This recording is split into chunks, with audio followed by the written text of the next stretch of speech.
If you were clearer, you would be more confident. If you were clearer, you'd be more courageous.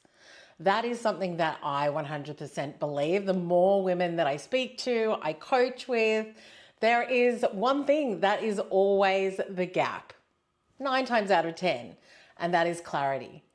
Clarity on who you are in your business, in the process of the relationship with your client, clarity on your message, and having a real confidence around the way that you talk about what you do, and having clarity around exactly who you're speaking to. And I don't mean on a superficial demographics level. Today, we're talking about the clarity to confidence gap and why it's something you've got to be able to bridge in order to stand out in the market right now and in order to connect with your audience and your dream client in a real way. Welcome back to the Brand Builders Lab podcast. Amazing to have you here. If we've not met, I'm Suze Chadwick, a personal brand and business coach. I work with expert female entrepreneurs who are not new to what they do, but they're here to build a personal brand online and learn to get out of their own way in the process. So let's talk about the clarity to confidence gap. Whenever you are not confident in whatever it is that you're doing, usually there's two things. Number one is clarity, like what exactly am I supposed to do? Where am I supposed to go? How am I supposed to achieve this thing? And the second thing is capability. So when you don't have the skill yet. So we're going to tackle these separately. The first one is clarity. So let's talk about it, because clarity comes from a deep understanding of what it is that you're here to do, what the problem is, and who it is that you're serving. And so really starting to sit down and spend the time, and sometimes this can take a while to really nail, because it's not just a quick one and done fix that you can do in your business. It's actually something that takes time to sit and be able to articulate it in a way that you feel really connected to. Now, I've mentioned before, I've had my business for 10 years right now. And even when I was back in recruitment in my early corporate days and when I was in a brand agency, one of the things that we always did was research. Always research around the candidate, around the client, now in my business, around the customer. And I think this is one area that a lot of people don't spend enough time. Whether you're doing your brand strategy, whether you're doing a bit of a market analysis, whether you're wanting to really understand your client message and the problem that you're here to fix, spending time with your client, with the person, with the group to understand exactly what's going on for them is so important. Now, when I think back to my recruiter days, we used to do mind maps around understanding where top talent and really scarce candidates were in the market.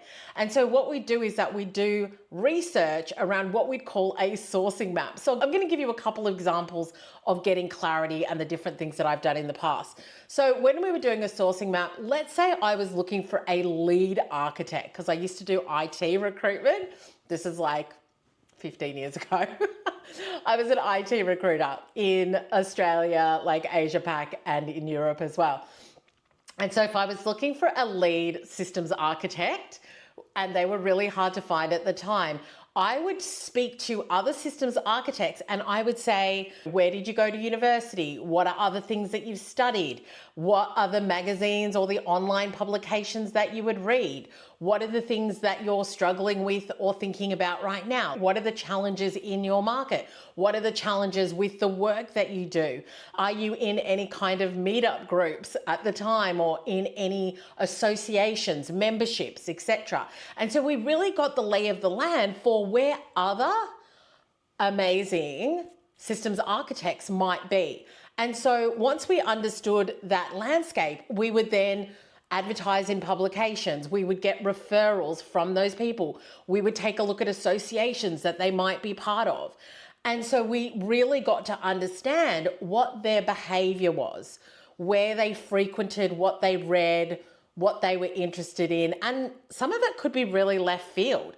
Like they could be interested in a completely different topic that helped them to be better at what they did, but I had no idea about that topic until I spoke with them.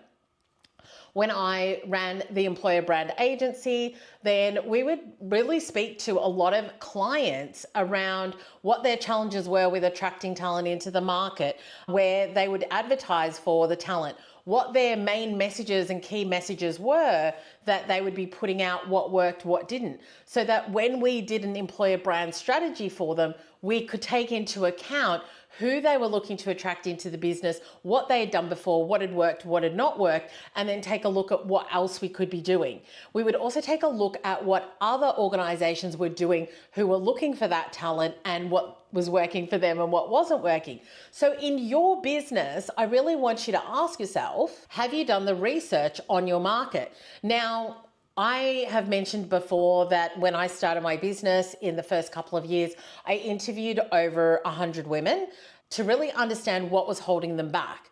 At the time, I was talking about playing big a lot. The podcast used to be called that. My first book, Play Big, Brand Bold.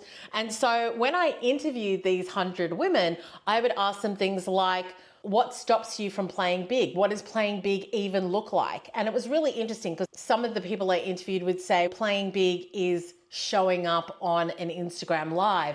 Others were like, when I'm playing big, I'm going to be in a global business and known by everybody in my industry and niche. And so people had very different ideas of what it looked like to play big, what was holding them back. Some people, it was childhood stories. Others, it was challenges in their current business. And so by asking all of these questions and asking the same set of questions to 100 women, I was able to understand deeply about what my clients' problems were, what their blocks were, what their desires were for themselves, and all in their own language. And so what I was able to do at the time, and my gosh, it would have made it so much easier with AI now, but I was able to take a lot of that information. I've still got the massive Excel spreadsheet that I used at the time to start to understand what some of the commonalities were. The commonalities in language, the commonalities in challenges. And so being somebody who is constantly on the lookout for clients who were my dream clients and being able to really understand their needs was priceless. And you can only get clarity, I think, when you are really deep into your audience, when you're really deep into what they need, what they want, what they're struggling with. And so I was on a coaching call the other day and a couple of my clients were like, I really struggled to get any of this information. And I think just thinking about it as a one and done once again is just not going to get you there. It needs to be something that you're constantly doing all the time, like every week, every month, every time you're speaking to a client, really understanding what their challenges are and being able to get their words verbatim is going to help you with your messaging. It's going to help you to put things out there that's going to resonate with other people who also have that problem. And you have to look around. There might be Facebook groups. You can get on TikTok and research the types of clients that you're looking for. Any networks that you're in could also be really helpful for you. But spending the time to think about what do I want to know and where can I find these people is really worthwhile. It's going to help inform not only your messaging, but your alignment of your products and services and the way that you talk about your products and services that aligns with the message and the problem and the desire of your ideal client. And when you are clear, like super, super clear on what it is you're talking about and who you're talking to because you've done the work, number one, your message is going to land. Number two, you're going to be speaking directly to your dream client where they're like, oh my gosh, yes, you see me, you hear me, you totally get exactly who I am and what it is that I want. And then they'll be all in. So the payoff for clarity is huge. The payoff for clarity is more consistent clients. The payoff for clarity is that you're speaking in a language that they understand, knowing that you're actually creating messaging that's landing with your audience. And then it just makes it easier for you to build the community, to connect with your audience, to sell what you have, because your message isn't generic. You know, we've been talking a lot about message lately because at the end of the day, that is what the number one thing is that you really need to be nailing. Now, obviously, when we think about messaging, there's a lot of things that go into it.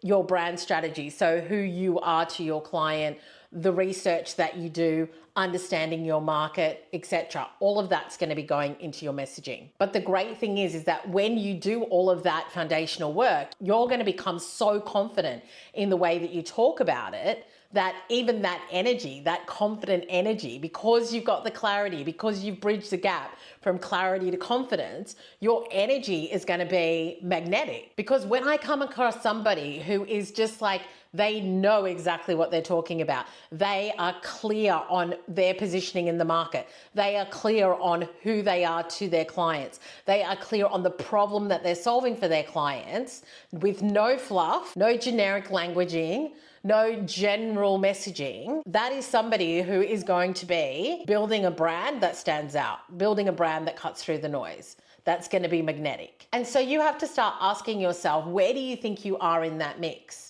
What are some of the things that you need to maybe be thinking about and doing that's going to help you to get that clarity? And I love it because one of my new clients in the Brand Accelerator, she was doing her brand strategy and she had so many aha moments where she said, I've just realized I've been copying other coaches and what they do and how they do it, that I've lost like who I am in this process. And so through doing the brand strategy within the Brand Accelerator, she has had that clarity of exactly what she wants to bring to market, who she wants to work with, and what the impact that she wants to have is, and who that's for. And I honestly don't think that you can build a first-class product or service without having that knowledge, because then you're potentially not meeting the real need of the client if you don't understand them at a really deep level. Now, the other thing I'll say is that there is deep research capability with AI. And so that could be another area that you potentially look at. Like if you're like, I kind of find it hard to find people to interview, then maybe give that a go. See what comes up for you when you do deep research on that particular type of client. The other thing that I think is really useful is finding other people in your industry who talk about what it is that you do and going and taking a look at their comments. Go and take a look at what their community is asking, saying, feeling, etc. It could be YouTube videos, it could be Instagram posts. So often the information that we need is just sitting there. We've just got to go and take a look for it. And I remember years ago, somebody who was in my niche asked a question like, what's your biggest block? What's your biggest problem right now? Who had millions of people in their community. And that feed and those comments were gold, because I was able to see what all the problems were of who my dream clients were. And I was able to copy all of that. And I was able to add that to my spreadsheet to then have a deeper understanding of a lot of the problems that people were dealing with in that moment and the language that they were using at the time. And so when you start to bridge that clarity to confidence gap, other things will start to shift for you as well. The next thing to look at is really reverse engineering your client wins, because you can get a lot of clarity from that as well. Like actually seeing the way that you've taught somebody something, the way that you've shared your knowledge and your expertise, what has worked well and what could be better. And so you can get a lot of clarity from current client feedback. So actually asking your current clients the question and maybe working through each part of whatever it is that you do with them. What worked well? What else did you need that maybe we didn't provide or haven't done yet? What worked? What didn't work? Was there anything you needed more information on? Was there anything that could have been clearer? And so when you start to use your current clients as well to make sure that the process is working the way that you want, to make sure that they're getting the results that you want them to get, then you've got to really go back and take a look at the way in which you're working with them. Now, we're updating a lot of the content within the Brand Accelerator. We're currently updating a lot of the content within our education products. And so that is one thing that I'm going to be doing and that I'm doing at the moment, which is speaking to current clients to really understand when you went through it, where did you fall down? When you went through it, were there any gaps? What worked well? What didn't work well? And so really assessing what's working for your clients right now is so valuable. That will give you a lot of clarity as well, because then you'll be able to talk about not only the results that your clients get, but be really specific about the different parts of your process and what works really well within it. The third thing that's going to give you a lot of clarity and confidence is obviously measuring and metrics, because you don't want to just feel for what's working and what's not. You want to be able to say, okay, so this is our content for the last 6 months. Let's take a look and see what were the most engaged, what got us the most follows, what worked really well for us, and then how do we double down on that?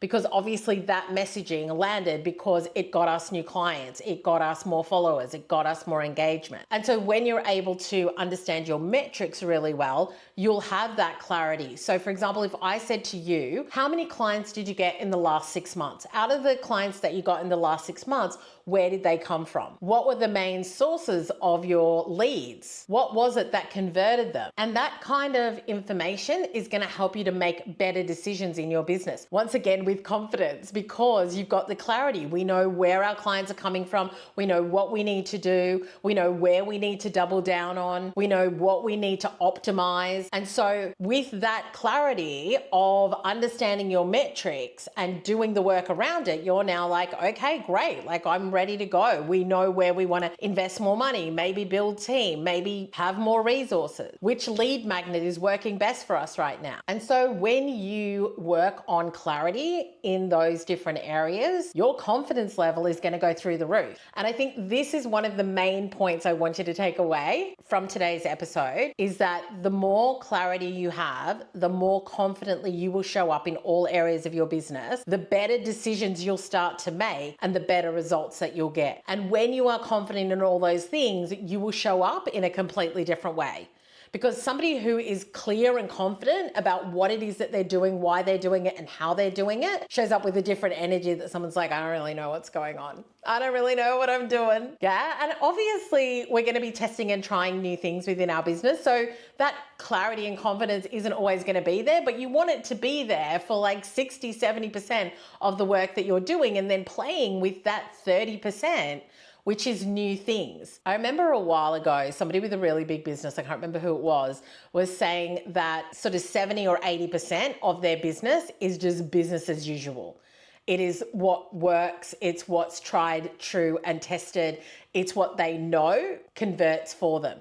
And then they take 30%, 20 to 30%, and they play. They play with new ads, they play with new creative, they play with new content, so that they know that, yeah, like 70, 80% of our business is absolutely working the way that we want it to, but let's play with this over here so that we can continue to be creative, we can continue to work with what's happening in the market. Then they might discover new things that work even better than what they have. So we want to make sure that we have clarity, which gives us confidence and courage, but also allows us to be creative. You know, I always love my alliterations. So creativity is going to come out of that confidence and that clarity, new ways of working. So if you want to have more confidence in your business, if you want to be more courageous, then the one thing I would really encourage you to do is go deep on getting really clear on who your client is, what the problem is that you solve,